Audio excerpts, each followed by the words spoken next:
తాకట్లో ఉన్న మీ బంగారాన్ని విడిపించి ఆ రోజు ఆన్లైన్ రేటుకి కొంటాం. Sharma gold company.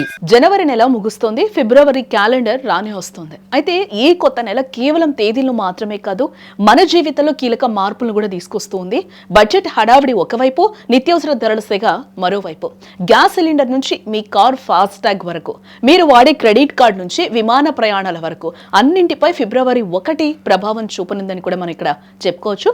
ప్రతి నెల 1 తారీఖున చమురు కంపెనీలు గ్యాస్ ధరలను సమీక్షిస్తాయి.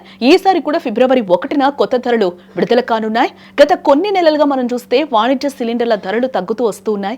జనవరిలో ఢిల్లీలో 19 కిలోల సిలిండర్ ధర 1804 రూపాయలకి చేరింది. అయితే సామాన్యులు పడే 14 కిలోల గృహ వినియోగ సిలిండర్ ధరలపై ఈసారి మార్పు ఉంటుందని మార్కెట్ వర్గాలు కూడా భావిస్తున్నాయి.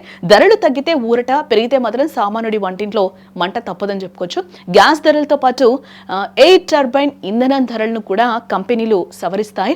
ఒకవేళ ఏటీఎఫ్ ధరలు పెరిగితే విమాన టికెట్ల ధరలు ఆకాశాన్ని తాకుతాయి. దీనికి తోడు మన రోజువారీ రవాణాకు వాడే సిఎన్జి, పిఎన్జి ధరల్లో కూడా హెచ్చుతగ్గులు ఉండొచ్చని కూడా సమాచారం. మీరు ప్రయాణాలు ప్లాన్ చేసుకుంటున్నట్లయితే ఈ ధరల మార్పును గమనించడం అయితే అస్సలు మర్చిపోద్దని కూడా చెప్తూ ఉన్నారు. అలాగే బ్యాంకింగ్ రంగంలో కూడా ఫిబ్రవరి 1 నుండి కీలక మార్పులు రాబోతూ ఉన్నాయి. ముఖ్యంగా మనం చూస్తే ఐసిఐసిఐ బ్యాంకు కస్టమర్లకు ఇది చేదు వార్త. ఇప్పటి వరకు ఇన్స్టెంట్ ప్లాటినం చిప్ మరియు ప్లాటినం క్రెడిట్ కార్డు వాడుతున్న వారికి బుక్ మై షోలో ఫ్రీ టికెట్లు లేదా కాంప్లిమెంటరీ ఆఫర్లు ఉండేవి.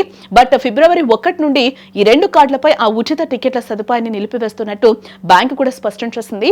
అయితే మిగతా కార్డుదారులకు ఈ సదుపాయం యథాతథంగా కొనసాగుతుంది.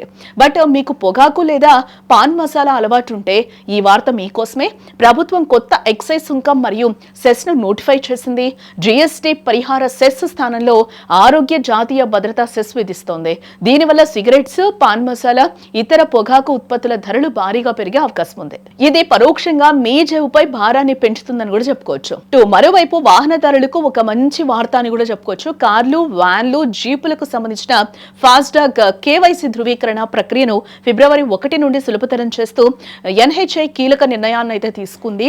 ఇక బ్యాంకు పనుల విషయానికి వస్తే ఫిబ్రవరిలో మొత్తం 10 రోజుల బ్యాంకులు మూతపడనున్నాయి. ఇందులో ఆదివారాలు, 2 మరియు 4 శనివారాలతో పాటు ఛత్రపతి శివాజీ మహారాజు జయంతి వంటి పండుగలు కూడా ఉన్నాయి. కాబట్టి మీ బ్యాంకు పనులను ముందే ప్లాన్ చేసుకోవడం ఇక్కడ ఉత్తమమని కూడా చెప్పుకోవచ్చు. ఈ మార్పులన్నీ సామాన్యుడి జీవనశైలిపై ఎంతో కొంత ప్రభావం చూపిస్తాయి. బడ్జెట్ ప్రవేశపెట్టే సమయంలో ధరల స్థిరీకరణ ఎలా ఉంటుందో కూడా మనం చూడాలి.